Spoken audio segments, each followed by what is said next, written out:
अच्छा अच्छा ये छानेगा वाह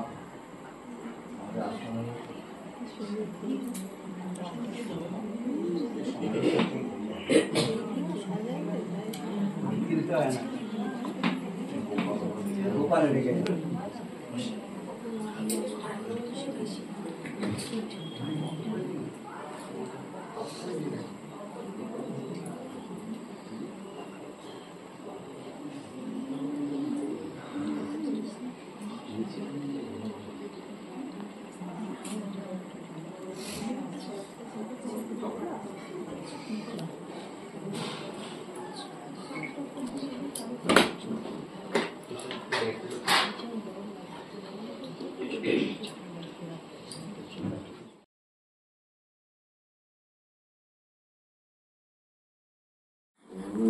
स्थापकाय च धर्मस्व सर्वधर्मस्वरूपिणे अवतार वरिष्ठाय रामकृष्णाय ते नमः। जननीं शारदां देवीं रामकृष्णं जगद्गुरुं पादपद्मे तयो सेवा प्रणमामि मुहुर्मुहुः। नमस्ते यतिराजाय विवेकानंद सूरये सच्चे सुख स्वरूपाय स्वामी तापहारिणे।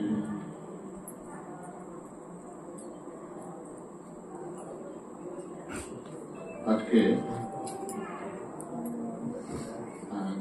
যাদের আজকে একটু মোবাইল না হলে অন্যদের একটু প্রবলেম হয়, সাইলেন্ট রেখে দিলে ভালো। আজকে আমরা সবাই এখানে সমবেত হয়েছি, তো এই সমবেত হওয়ার লক্ষ্য হচ্ছে ঠাকুর মা স্বামীজিকে নিয়ে আমরা কিছু আমাদের আধ্যাত্মিক জীবনে এগিয়ে যাওয়ার খোরাক নিয়ে যাব বলে।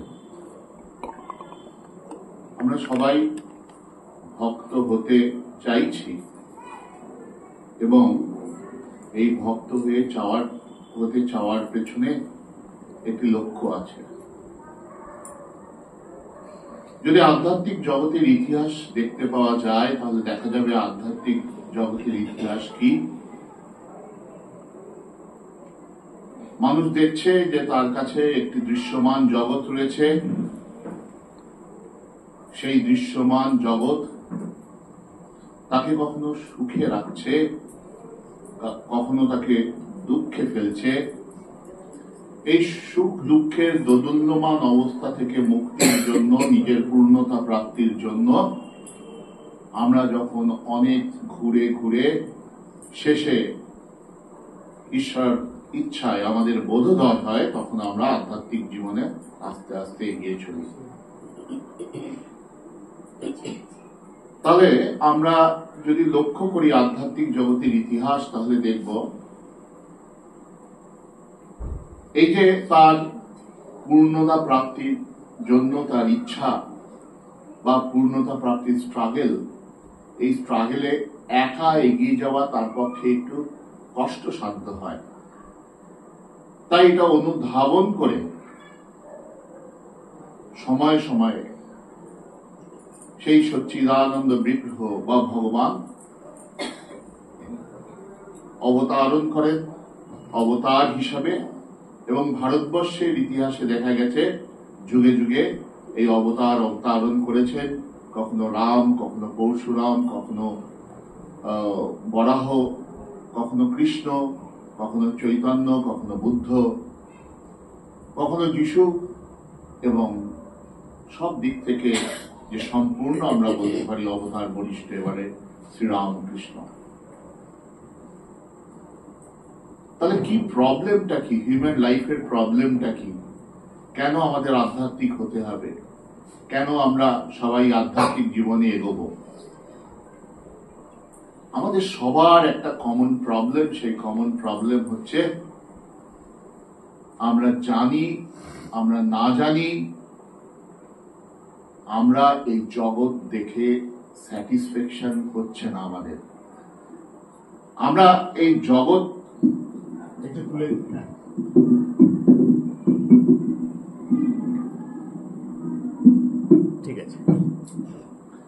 জগৎ আমাদের পূর্ণতা দিচ্ছে না, স্যাটিসফ্যাকশন দিচ্ছে না, একটা লং টার্ম যে স্যাটিসফ্যাকশন সেটা আমরা এই জগৎ থেকে পাচ্ছি না। তাই এই আধ্যাত্মিক ইতিহাসে দেখা যায় যারা দার্শনিক ছিলেন তারা দেখলেন প্রবলেমটা কে তারা যখন সলভ করার দিকে এগোলেন তারা তিনটে জিনিস নিয়ে শুরু করলেন। একটা হচ্ছে ঈশ্বর, একটি হচ্ছে জীব, আর একটি হচ্ছে জগৎ। যারা ঈশ্বরে বিশ্বাস করে না তাদের পক্ষে শুধু জীব আর জগৎ। তাহলে প্রবলেমটা কোথায়? তারা দেখলেন এই প্রবলেমটা মেন হচ্ছে জগতের প্রতি জীবের একটি বিশেষ আকর্ষণ, বা জীব যেন এই জগৎ থেকে তার এই পূর্ণতা প্রাপ্তির আশা করছে। প্রত্যেকে আমরা কি ভাবছি? আমরা দুঃখের সাগরে ভাসছি, সংসার যেন আমাদের সেই আনন্দ দিচ্ছে না, এবং আমরা বারবার কি চাইছি, এই সংসারটাকে যদি একটু ঠিক করতে পারি, এই পারিপার্শ্বিক অবস্থাকে যদি একটু ঠিক করতে পারি, তাহলেই যেন আমরা আনন্দ পাব। এই যে আমাদের এরার শুরু হয়েছে কি? জগৎকে ঠিক করা, এবং জগৎকে ঠিক করলে আমরা আমাদের জীবনের সব প্রবলেম সলভ করতে পারবো। এটা হচ্ছে ফার্স্ট এরার। তাহলে আপনি যদি আমাদের জগতের ইতিহাস দেখেন তাহলে দেখবেন এই প্রবলেমটা, এই ইনফারেন্স সব জায়গায় হয়েছে যে জগৎ তোমাকে পূর্ণতা প্রাপ্তি দিতে পারে না। কিন্তু দেখলেন এই জগৎ থেকে পূর্ণতা প্রাপ্তির আশা ছেড়ে তাহলে জীব দাঁড়াবে কোথায়? এই জগতের প্রতি তার যে বিশেষ একটি আকর্ষণ, এই আকর্ষণ থেকে সে কি করে নিজেকে আলাদা করবে? কারণ এই যে আকর্ষণ বা এই যে তার প্রতি একটা তার বিশেষ দৃষ্টি, এই আকর্ষণ বা এই বিশেষ দৃষ্টি তাকে দুঃখ সাগর থেকে তো নিষ্কৃতি দিচ্ছে না। এবং এই জন্য ভগবান দেখলেন এই জগৎ থেকে তার মন ঘোরাবার, বা জগৎ থেকে তাকে আস্তে আস্তে ঈশ্বরের দিকে মন ঘোরাবার জন্য অবতারণ করা শুরু করলেন। এই অবতার কি? যেন আপনি পাড় থেকে লঞ্চে উঠবেন, কিন্তু লাভ দিয়ে সবাই তো, ছোট ছেলেরা উঠতে পারে, আর সবাই তো পারে না। অবতার যেন জেটি, সে যেন আমাদের জীবনের এই স্ট্রাগলটা সহজ করার জন্য তিনি নিজে যেন হাত ধরে আমাদের সেই নিত্য ধামের দিকে আমাদের নিয়ে যাওয়ার চেষ্টা করেন। সেই নিত্য ধামে পৌঁছাবার জন্য যেমন ভগবান শ্রীরামকৃষ্ণ কি বলছেন, বাবা যদি ছেলের হাত ধরে তাহলে ছেলেকে হাত ধরতে দিতে হবে বাবাকে। ছেলে যদি খুব দুষ্টু হয়, ছেলের যদি জগতের প্রতি খুব আকর্ষণ থাকে, তাহলে দেখছে এই হাত ধরাটা হবে না, আর এই হাত ধরাটা না হলে বারবার করতে হবে। এই পড়াটাই হচ্ছে সংসার সাগরে বারবার পড়া। এবার এই সংসার সাগরে পড়ার থেকে আপনি যদি দেখেন আমাদের ভারতবর্ষের আধ্যাত্মিক জগতের ইতিহাস, তার বিভিন্ন অ্যাপ্রোচ হয়েছে।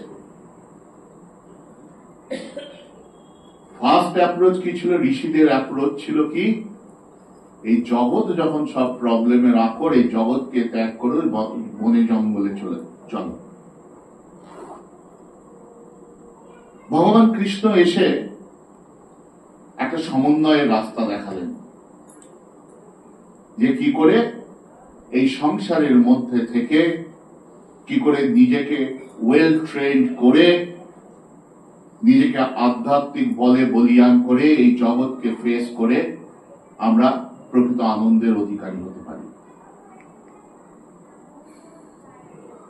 আমরা দেখেছি ভগবান বুদ্ধ এসে কি করলেন, দেখছিলেন এই জগৎ সবচেয়ে দুঃখ দিচ্ছে, অতএব এই জগৎকে ত্যাগ করো, এই জগৎকে ত্যাগ করে সবাই অর্হৎ বা সন্ন্যাসী হয়ে যাও, এই সংসার রূপ এই যে চাতাকল এর থেকে তোমাদের নিষ্কৃতি পাওয়ার জন্য আমি তোমাদের নির্বাণের রাস্তা বলে দিলাম। সেই নির্বাণ কি না, এই অষ্টাঙ্গ মার্গ যে আছে, তুমি সেই অষ্টাঙ্গ মার্গে করো, তুমি তাহলে সেই নির্বাণ লাভ করবে। ভগবান বুদ্ধের পর যখন আস্তে আস্তে বুদ্ধিজম ডিক্লাইন করলো, ভগবান শঙ্কর যখন হিন্দু ধর্ম পুনঃ প্রতিষ্ঠা করলেন,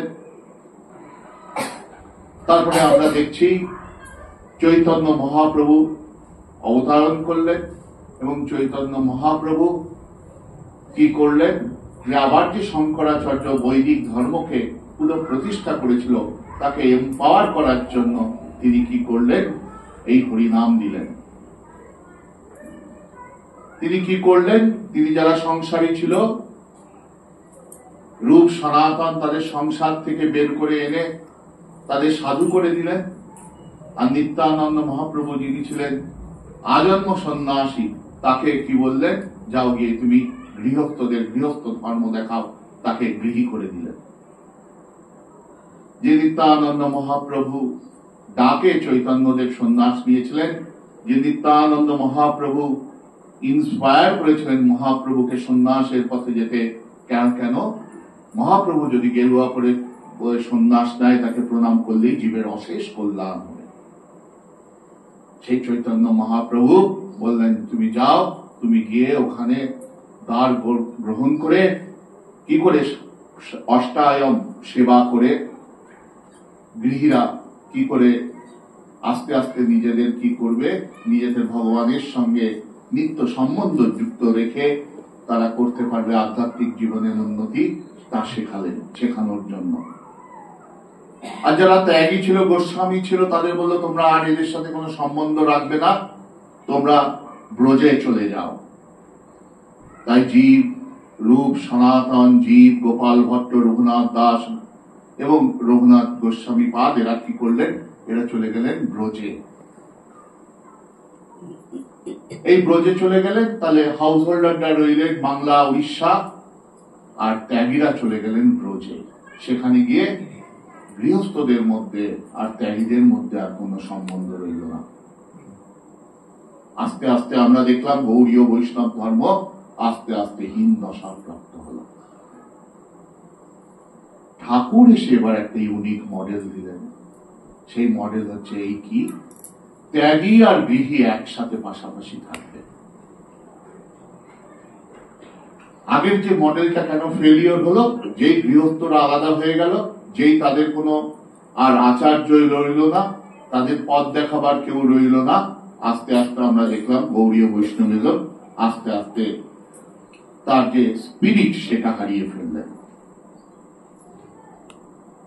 তাহলে শ্রীরামকৃষ্ণ তখন এই নতুন মুভমেন্ট শুরু করলেন, যাকে বলা হয় বলরাম বাবুর বাড়িকে কেন্দ্র করে, বা সেই দক্ষিণেশ্বরের ছোট্ট ঘর, কিন্তু সেই ছোট্ট ঘর থেকে ছুটে ছুটে যাচ্ছেন বলরামের বাড়িতে, সেখানে ভক্ত সমাগম হচ্ছে, তারই এক একটা রিপ্রেজেন্টেশন হচ্ছে এই পাঠচক্র। শ্রীরামকৃষ্ণ যে মডেলটা চালু করে দিয়েছিলেন, সেই মডেলটাই রিপিটেশন হচ্ছে। কেন শ্রীরামকৃষ্ণ এই মডেলটা করে দিলেন? কারণ শ্রীরামকৃষ্ণ দেখলেন দা প্রবলেম কোথায় রয়েছে। প্রবলেম রয়েছে সংসারে থাকলে স্বাভাবিকভাবেই জগতের সাথে দুধ জল মিশে যাচ্ছে।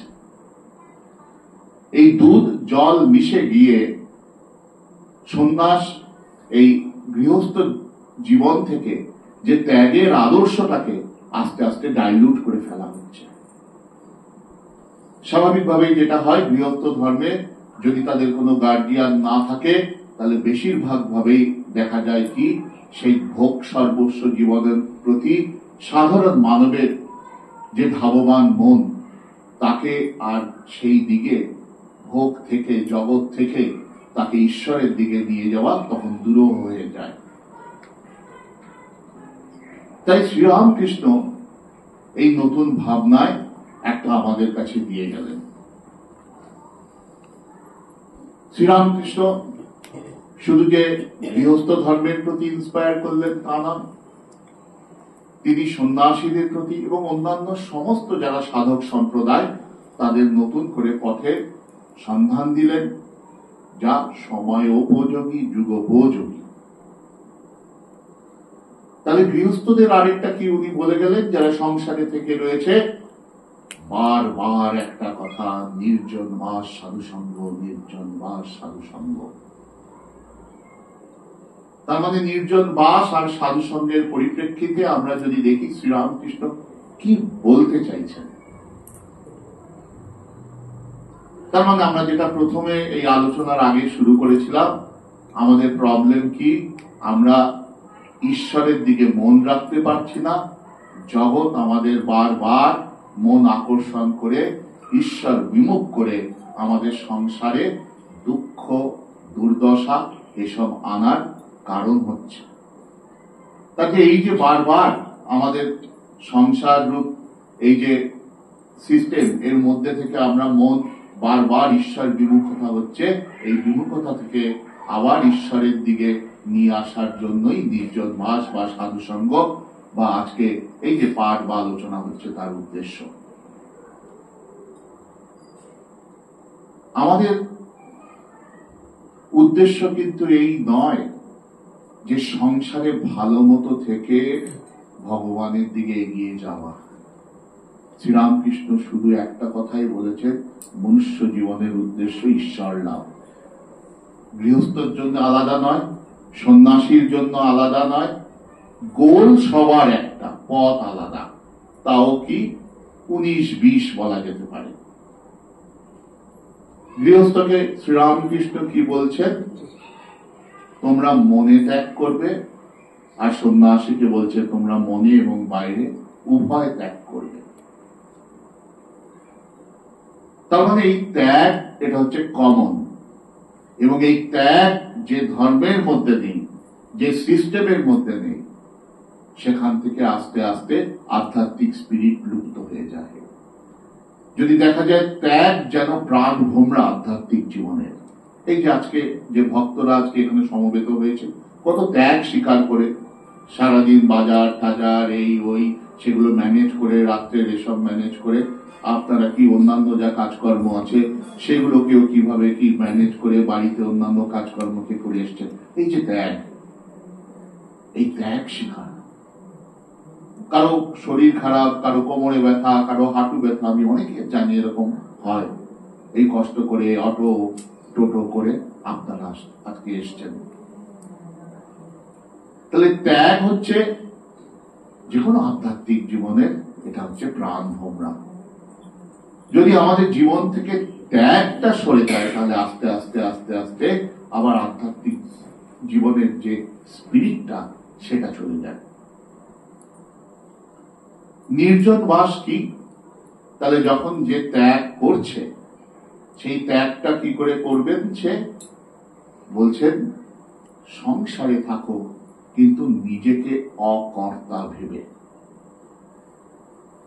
প্রত্যেক জায়গায় দেখা গেছে এই জগৎকে কিভাবে ডিল করবে তাই নিয়ে প্রত্যেক অবতারের মধ্যে কম বেশি পার্থক্য রেখে গেছে।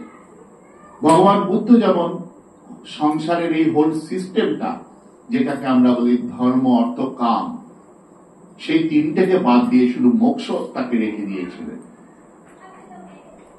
কিন্তু এই হোল এই সিস্টেমটা, এই তিনটে আমরা যাকে বেদ, যখন শঙ্করাচার্য বেদের পুনঃপ্রতিষ্ঠা করলেন, তার মধ্যে ধর্ম, অর্থ, কাম এবং মোক্ষ আছে। এই হোল সিস্টেমটাকে কি করে ডিল করা যায়, বেস্ট ওয়েতে ডিল করা যায়, সেটা শ্রীরামকৃষ্ণের এই নতুন মডেল মানে নতুন ভাবনায় আমরা দেখি। কারণ বুদ্ধিজমে যেটা দেখা গেল, যদি বুদ্ধ ধর্ম যখন আসলেন, সমগ্র ভারত বুদ্ধিস্ট হয়ে গেছিল। আজকে আপনারা যারা চরক মেলা দেখেন, মায়ের জয়রামবাটি যে ধর্ম ঠাকুর দেখেন সব বুদ্ধিস্ট, ভগবান বুদ্ধের পূজা এখনো চলছে, আমরা জানি না জানি। প্রবলেমটা কি হলো, যেহেতু হোল হাউস হোল্ডার কমিউনিটি আস্তে আস্তে আস্তে আস্তে নষ্ট হয়ে গেল, সন্ন্যাসী হয়ে গেল সব ভালো ভালো গৃহস্থরা, আর নতুন সন্ন্যাসী জন্ম দেওয়ার মতো আর কেউ রইল না, ত্যাগী জন্ম দেওয়ার মতো। কারণ আমরা জানি যখন যারা সন্ন্যাসী বা ত্যাগী জন্ম নেয়, বা যারা কোনো কারণে সাধনা থেকে চ্যুত হয়ে গেল, তারা কিরকম গৃহে জন্ম করে? সুচিতাম শ্রীমতাম গৃহে যোগাভিষ্ট বিজয়। কিন্তু যদি গৃহস্থের মধ্যে সেই শ্রীমতাম না থাকে, সুচিতা না থাকে, তাহলে কোথায় সন্ন্যাসী জন্মগ্রহণ করবে? অতএব আস্তে আস্তে আমরা দেখলাম বুদ্ধিজমের যে মডেলটা দিয়েছিলেন, কয়েক বছর বা কয়েকশো বছর বা কয়েক শত বছর চলার পর আস্তে আস্তে ডিগ্রেড হল। শঙ্করাচার্য যে মডেলটাকে রিভাইভ করেছেন, সেই মডেলের উপরেই কিন্তু চৈতন্য মহাপ্রভু তার সিস্টেম করলেন, এবং চৈতন্য মহাপ্রভুর এই সিস্টেমের পরে আবার হাউস হোল্ডার কমিউনিটি আস্তে আস্তে ইভলভ হলো। কিন্তু ইভলভ হলেও যেহেতু তাদের গার্ডিয়ানরা থেকে গেল ব্রজে, আর যেহেতু তখনকার দিনে এত যোগাযোগ ছিল না, তাহলে পরবর্তীকালে আমরা দেখি আস্তে আস্তে এই সিস্টেমটা ডিগ্রেড করেছিল। তাই এই যে রিভাইভাল, এই যে সব সময় ঠাকুরের বলরামের বাড়িতে যাচ্ছেন, কি ত্যাগের কথা, পবিত্রতার কথা, যেগুলোকে মানুষকে ঈশ্বরের দিকে নিয়ে যায়। কারণ জীবের মন প্রাণী খাই ব্যক্তি না স্বয়ম্ভু। আমাদের এই হোল হিউম্যান পার্সোনালিটির প্রবলেম হচ্ছে আমাদের ইন্দ্রিয়গুলো বহির্মুখী। ইন্দ্রিয়গুলো যে বহির্মুখী, এবার ইন্দ্রিয়গুলোকে যদি অন্তর্মুখী বা ঈশ্বরাভিমুখী করতে হয়, কি করতে হবে? কন্ট্রোল করতে হবে। কিন্তু এই যে বললাম কন্ট্রোল করা, এই কন্ট্রোল করা কি করে করা যায়? শ্রীরামকৃষ্ণ বলছেন, ত্যাগ করলে বা ত্যাগ প্র্যাকটিস করলে তখন মনে এই ইন্দ্রিয় সংযম করতে সুবিধা হয়। তাহলে আপনাদের প্রশ্ন হচ্ছে, তাহলে আমরা কি করে বাড়িতে এগুলো প্র্যাকটিস করব? সেই জন্য শ্রীরামকৃষ্ণ বললেন, আপনাদের মডেলটা কি? বাড়িতে সব কাজ করা, কিন্তু জানা আমি অকর্তা।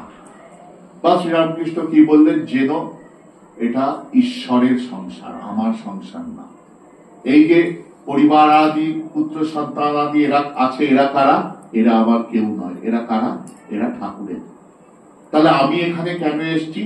আমি এসছি ঠাকুরের সংসারে দাসী হিসাবে। আরো আরেকটা কি বললেন? নষ্ট মেয়ের মতো তোমরা থাকবে সংসারে। যেমন নষ্ট মেয়ে তার সব কাজ করে, কিন্তু মন উপপতি, তোমরা সংসারে কাজ করবে। বাড়ির লোকরা ভাববে কি সুন্দর কাজ করছো, কিন্তু আমাদের উপপতি হচ্ছে শ্রীরামকৃষ্ণ। আমরা সব কাজ করছি বাড়িতে, সবার সব সেবা করছি, কিন্তু শ্রীরামকৃষ্ণ। এবার এই মডেল আপনাদের কি সুবিধা হবে? কাজ করছি ঠাকুরের জন্য, সংসার ঠাকুরের, এখানে বাকি যে রিপ্রেজেন্টেটিভরা রয়েছেন, মেম্বাররা রয়েছে, সবাই ঠাকুরের সংসারে। আমি কি? আমি ঠাকুরের বাড়ির দাসী, ঠাকুর এখানে আমার সেবার জন্য এনেছেন। আপনার আর কোনো কমপ্লেন নেই, আপনার কমপ্লেন জিরো। কেন? কারণ আপনি ঠাকুরের সংসারে আপনি তখন কাজ করছেন ঠাকুরের দাসী হয়ে। তখন আর কোথায় কমপ্লেন? সে আমাকে কিছু দিল না, আমি এটা এক্সপেক্ট করেছিলাম, আমি ভেবেছিলাম, এই করেছিলাম। যা সংসারে আপনি যত প্রবলেম বলুন, ছেলেটাকে এরকম ভেবেছিলাম, ছেলেটা এরকম করলো, মেয়েটাকে এরকম ভেবেছিলাম, মেয়েটা এরকম করলো, আমার হাজবেন্ডের জন্য আমি রাত দিন এরকম করলাম, ও শেষে এই করলো, শাশুড়ি এরকম করলো, ননদ এরকম করলো, নো প্রবলেম। তাহলে এই মডেলটা কি করে করতে হবে? প্র্যাকটিস। কি করে? বাড়িতে কি আজকে গিয়ে বড় বড় করে লিখে দিতে হবে ফ্লেক্সে এই মডেল আমি করছি? না, এই গোপনে। তাই মডেলটা কি বললেন? নষ্ট মেয়ের মতো। ঠাকুরের কি সব অদ্ভুত এক্সাম্পল, কেউ কিছু জানবে না, কিন্তু ভেতরে ভেতরে আমি ওদের থেকে দূরে চলে গেছি। তাহলে শ্রীরামকৃষ্ণের মডেলে শ্রীরামকৃষ্ণ জগৎকে ডিসকার্ড করলেন, কিন্তু জগৎকে ডিসকার্ড করলেন একদম মাস্টারি স্ট্রোকে। মানে এমন ভাবে উনি আমাদের হাত ধরে সেই বার্জে থেকে নৌকায় ওঠার মতো যে এমন স্মুথ আমাদের ট্রানজিশন করছেন, কি জগৎ থেকে আমাদের মনকে ঈশ্বরের দিকে নিয়ে যাচ্ছেন। উনি যেন একটা বার্জের মতো উনি সেখানে রয়েছেন, যাতে আমাদের সুবিধা হয় হাত ধরে। তাই শ্রীরামকৃষ্ণ এই একটা নতুন তত্ত্ব দিলেন। এবার আপনাদের প্রশ্ন হবে, সেটা তো বুঝলাম, এই যে ছেলে স্বামী এদের প্রতি একটা সম্বন্ধ বা ভালোবাসা হয়, ঠাকুরকে কি করে ভালোবাসবো? তাই শ্রীরামকৃষ্ণ বললেন, ঠিক, না জানলে ভালোবাসবি কাকে? তাহলে আগে জানতে হবে শ্রীরামকৃষ্ণকে। কিভাবে? আমি যে সম্বন্ধটা তার উপর আরোপ করছি। তাই শ্রীরামকৃষ্ণ বললেন, একটা ভাব আরোপ করতে হয়। শান্ত, দাস্য, সখ্য, বাৎসল্য, মধুর। তো বেশিরভাগ প্র্যাকটিস আমরা যারা করি, যারা সংসারে আছি, দাসী, দাস্য ভাব, ঠাকুরের দাসী ভাব। তাহলে আর এটা হতে পারে, শান্ত ভাবও হতে পারে, সখ্য ভাবও হতে পারে, বাৎসল্য ভাবও হতে পারে, আবার মধুর ভাবও হতে পারে। কিন্তু ইজিয়েস্ট, সব থেকে সহজ ভাবে যেটা প্র্যাকটিস করা যায় সংসারে থেকে, যে শ্রী শ্রী ঠাকুরের আমরা দাসী। তার মানে যেই ঠাকুরের দাসী হয়ে গেলাম, আমি জানলাম না জানলাম, আমার জগতের 90% প্রবলেম সলভ হয়ে গেল। তাহলে জগতের যখন যে প্রবলেমটা আসছে, যেটা সলভ করতে পারছি না, ঠাকুরের দিকে তাকাচ্ছি। যেটা প্রবলেম সলভ হচ্ছে, ঠাকুরের থেকে রিওয়ার্ড এক্সপেক্ট করছি। আর তো কিছু নেই কারো থেকে রিওয়ার্ড দেওয়ার আর নেওয়ার।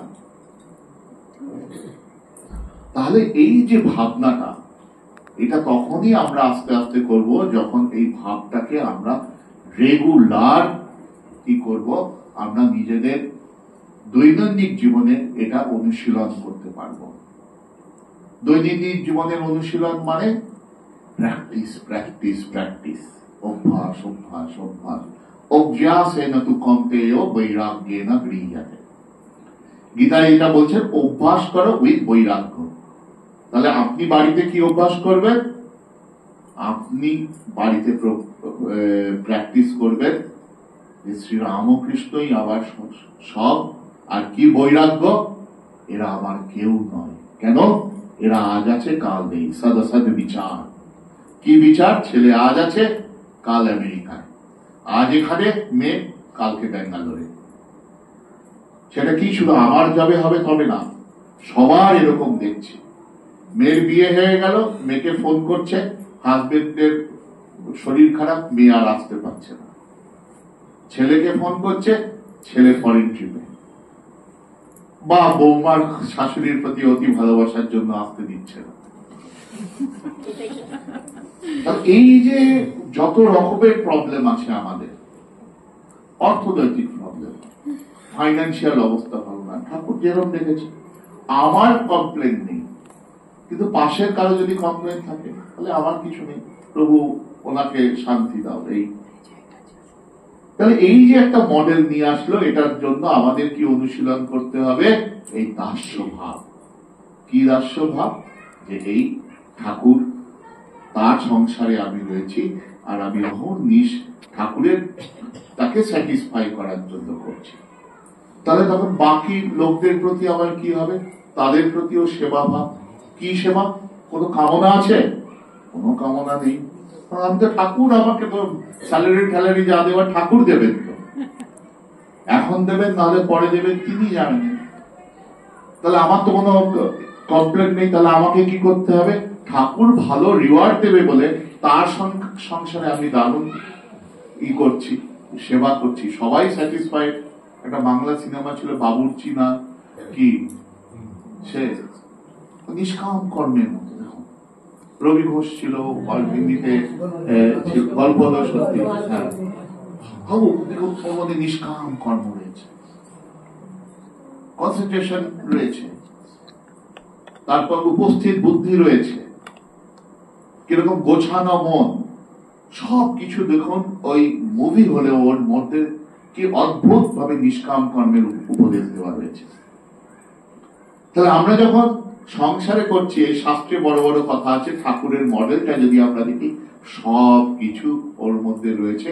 অনেকে আমরা না জেনেই প্র্যাকটিস করছি। আমরা বিবেক প্র্যাকটিস করছি, বৈরাগ্য।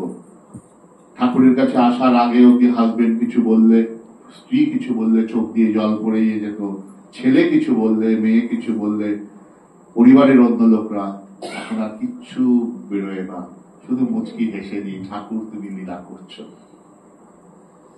তার মানে সেই একই জায়গায় রয়েছে, একই সিস্টেমে রয়েছে, এক স্থানে রয়েছেন, শুধু তো আপনার অ্যাটিটিউডটা চেঞ্জ হয়ে গেছে to look towards the world.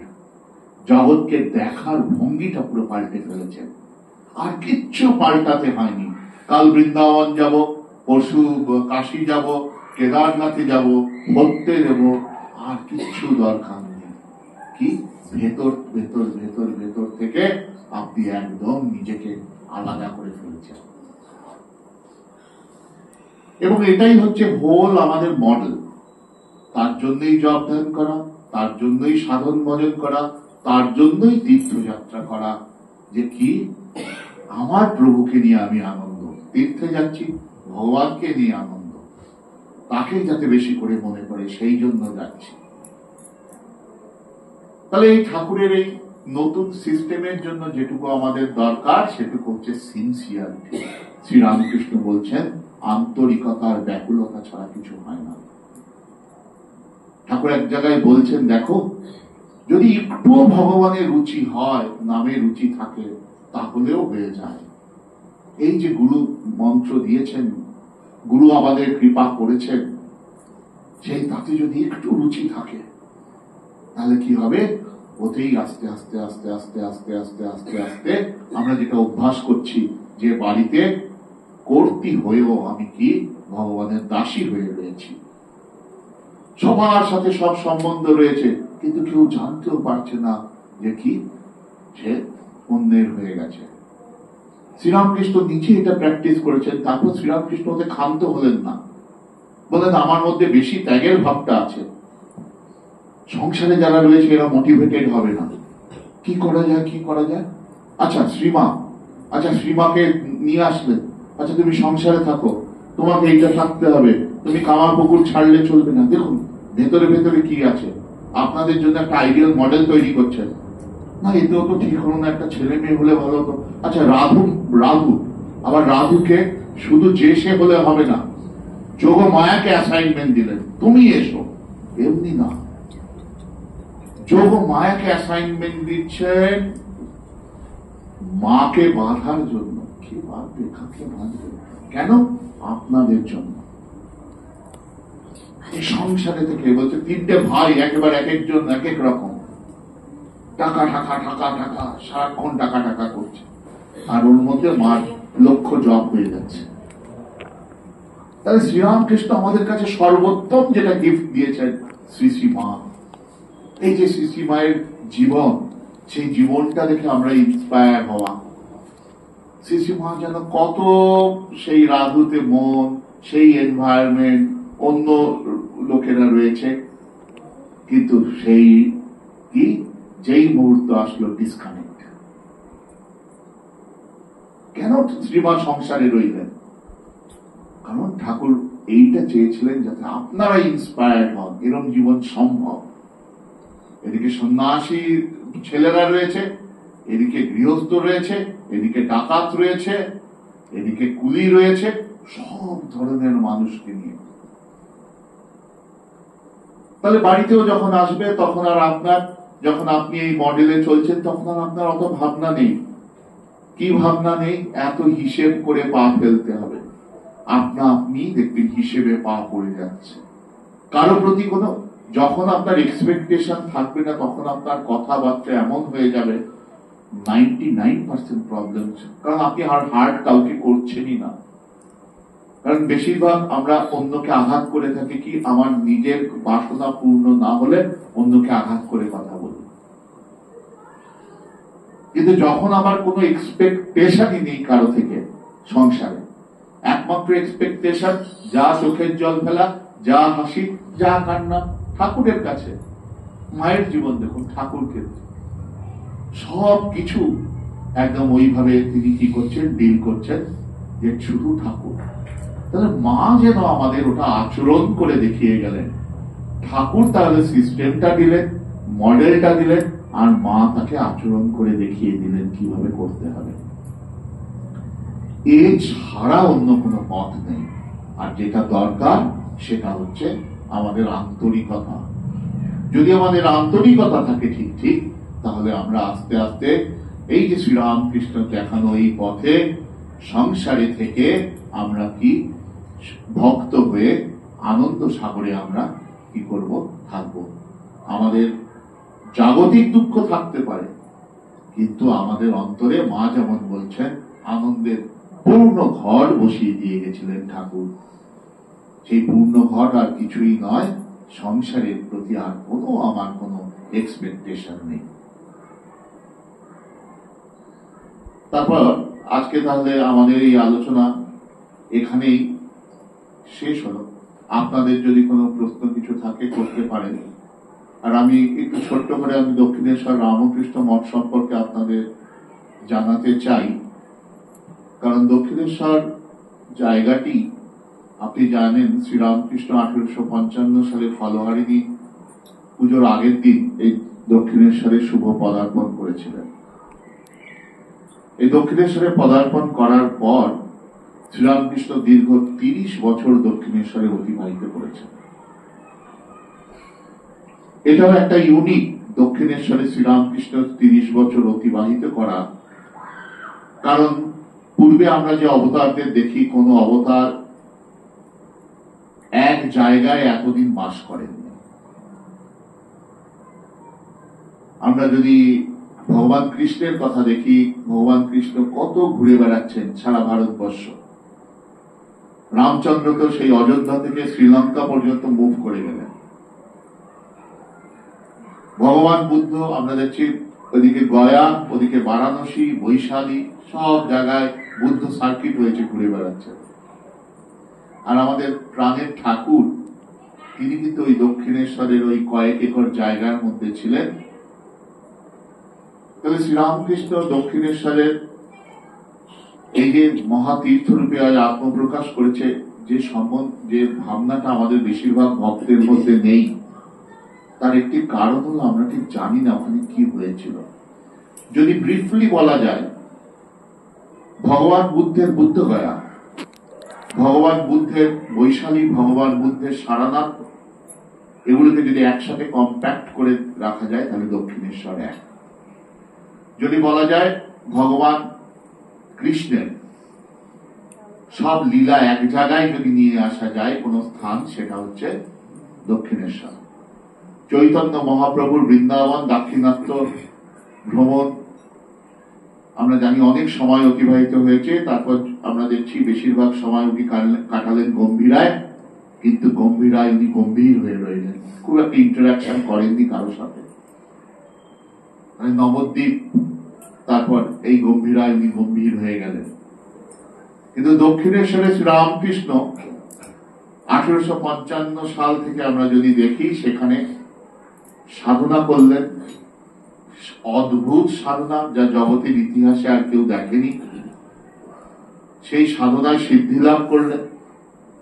সিদ্ধি লাভ করার পর সেই সত্য তার চোজেন ফিউ এর মধ্যে তিনি সেটাকে বিতরণ করার আগে তাদের ট্রেনিং দিলেন দক্ষিণেশ্বরে।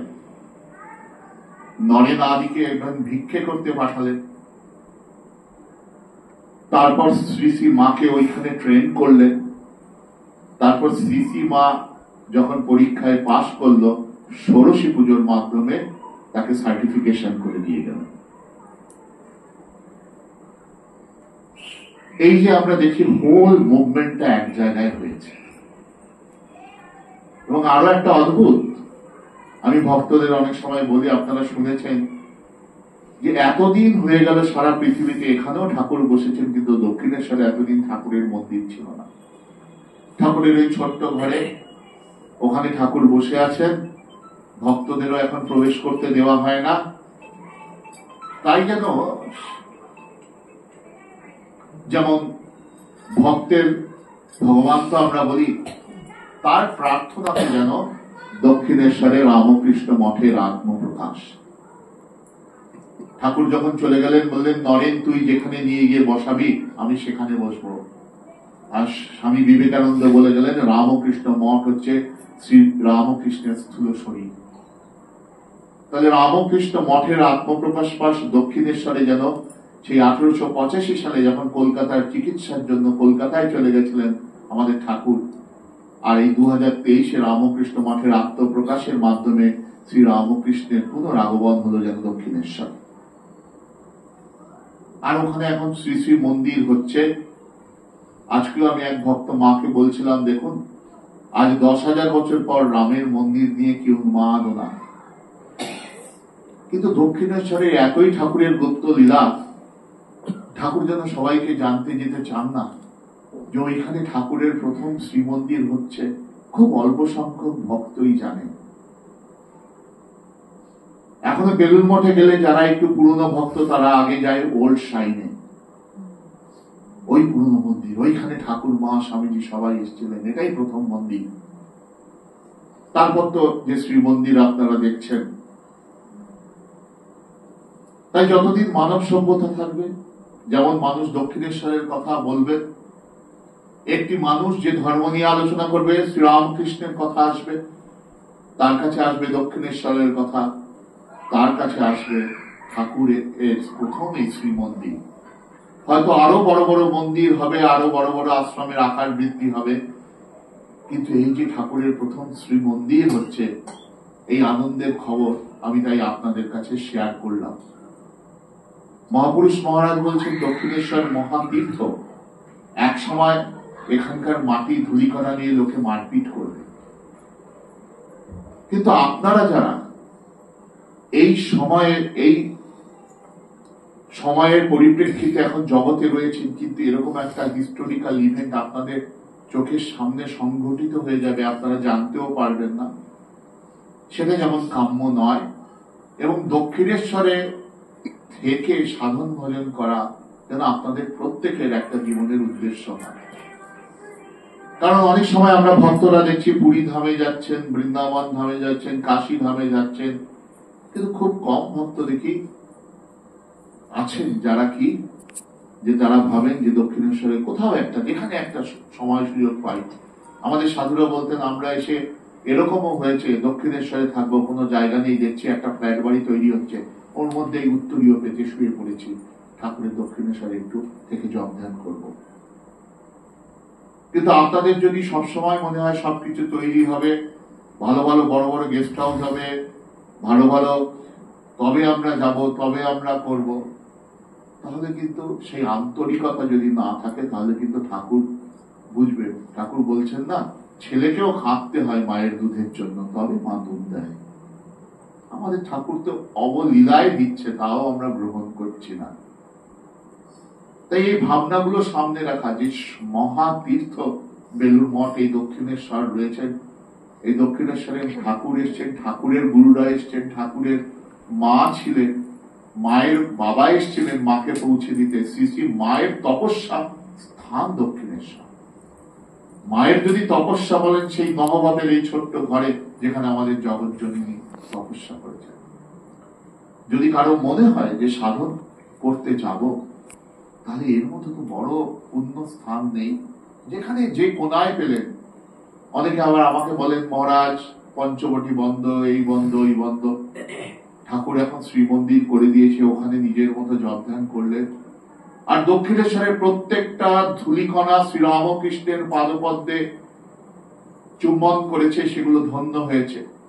আর আমাদের আশ্রমের পাশে যে রাস্তাটি, সেটা দিয়ে শ্রীরামকৃষ্ণ, একটি ঐতিহাসিক রাস্তা, সেই রাস্তা দিয়ে আপনাদের প্রাণের ঠাকুর রাত 2:30-3টের সময় যাচ্ছে জটাজুট মন্ডিত হয়ে, যেন ভগবান শিব যাচ্ছে রসিক ম্যাথরের টয়লেট পরিষ্কার করতে। যে জটাজুট শিব আপনারা ভাবতেন হিমালয়ে বসে ধ্যান করছে, সেই জটাজুট শিব এই ভারতবর্ষের একটা আলোড়ন করা একটা ঘটনা ঘটিয়ে গেলেন। এক সন্ন্যাসীর গুরুর গুরু হয়ে সমাজের যে সবচেয়ে অন্তজ, তার সবচেয়ে যে ঘৃণিত স্থান, সেই জায়গাটি আপনার জটা দিয়ে পরিষ্কার করছে। তাহলে ভাবুন, কি মানুষকে আপনারা, মানুষই বলুন, অবতারই বলুন, ভগবানকে আপনারা ভালোবেসেছেন। সেই স্থান যেখান দিয়ে শ্রীরামকৃষ্ণ সন্ন্যাসীকে আদর্শ দেখাচ্ছেন, দুপুরবেলা চলে যাচ্ছেন দক্ষিণেশ্বরের কারো বাড়িতে, বলছেন আমাকে খেতে দাও। যেহেতু উনি জাত মানতেন না, রসিকের সাথে মিলছেন, কোন বামন বাড়ি গেলেন, তারা হয়তো দুধ ছাই ছাই করে দিল, কেউ ঢিল মারছে, তাও দাঁড়িয়ে দাঁড়িয়ে ঘুরে বেড়াচ্ছেন। অন্নপূর্ণার কাছে যে হাত পাতলেই সে অন্ন পায়, সেই শিবশম্ভু কি দক্ষিণেশ্বরে এই বাড়িতে বাড়িতে গিয়ে ভিক্ষা করছেন, দুপুরে আমাকে একটু খেতে দাও। কেন? আমাদের আদর্শ স্থাপন করছেন সন্ন্যাসীদের, গৃহস্থদের আদর্শ স্থাপন করছেন। তোমার দরজায় কেউ আসলে তাকে ঠেলে দিও না, তাকে কিছু দিও। তোমার বাড়িতে যদি গ্যাস আলা, পোস্টম্যান, কাজের লোক আসে, তাকে দুটো খেয়ে দিও, মিথ্যা কথা বলো। তোমার আধ্যাত্মিকতা যেন শুধু পাঠচক্র আর সন্ধ্যা দেওয়ার সময় না হয়, তোমার পাঠচক্র যেন, তোমার জীবন যেন সারাটা দিন ধরে রামকৃষ্ণ ভাবধারায় সিক্ত হয়। তো সেই ভাবনার স্থান, সেই নতুন ভাবনার ঠাকুর, নতুন ঠাকুর আমাদের মা যে পুণ্য স্থানে, যে পুণ্য তীর্থ আমাদের জন্য এই অদ্ভুত সাধন করে গেলেন, সেইখানে আমরা গিয়ে যত সময় থাকবো, যত ওখানকার হাওয়া লাগাবো, তত আমাদের বৈরাগ্য বাড়বে, শ্রীরামকৃষ্ণের চিন্তন বাড়বে। বেশি খরচাও নেই ওখানে যাওয়ার, অটো রিক্সা এগুলো করে যাওয়া যায়। পুরী, কাশিও যাওয়া হলো না, পুরীও যাওয়া গেল না, কেদারবদ্রীও যাওয়া হলো না, কোনো কমপ্লেন নেই। কিন্তু আপনারা যেন বোকা না হন, চোখের সামনের মহাতীর্থ চিনতে না পেরে দৌড়ে দৌড়ে এদিক ওদিক সেদিক করে আপনারা যেন সময় অপচয় না করেন। যেখানেই যাবেন আন্তরিকতার সঙ্গে বসে ঠাকুরের স্মরণ মনন করলেন। আর এই দক্ষিণেশ্বর মহাতীর্থের এই মহা ঘটনা যা আজকে ঘটেছে, আমাদের আনন্দের দিন, যে ওখানে শ্রী শ্রী ঠাকুরের যেন বুদ্ধ গয়ায় ভগবান বুদ্ধের যেদিন প্রথম মন্দির হয়েছিল, যেমন বৃন্দাবনে যেদিন প্রথম তার মন্দির হচ্ছে, বজ্র কয়েকশো, মানে ওই সে শ্রীকৃষ্ণের নাতি যখন প্রথম মন্দির করছিল, ঠিক আজকে ঠাকুরের প্রথম মন্দির ওখানে হচ্ছে, আশ্রম হয়েছে। আপনারা যেখানে যেভাবে হোক সুবিধা অসুবিধা করে বসে জপধ্যান করে ঠাকুরের যে ভাবধারায় নিজেদের ভাবিত করবেন, এই প্রার্থনা জানিয়ে ঠাকুরের শ্রীচরণে আমি আমার প্রণাম, মায়ের চরণে প্রণাম, স্বামীজির চরণে আভূমি প্রণাম। আর আপনাদের সবাইকে এখানে আসার জন্য ধন্যবাদ। আর এই যে বলরাম, যিনি এই বাড়ির বলরাম, তিনি এই যে আনন্দ দিলেন ভক্ত নিয়ে, তাকেও আমি বিশেষ শ্রদ্ধা জানাই। এই বলে আমি আমার বক্তব্য শেষ করছি। ওম শান্তি শান্তি শান্তি। হরি ওম তৎসৎ। শ্রীরামকৃষ্ণার্পণমস্তু।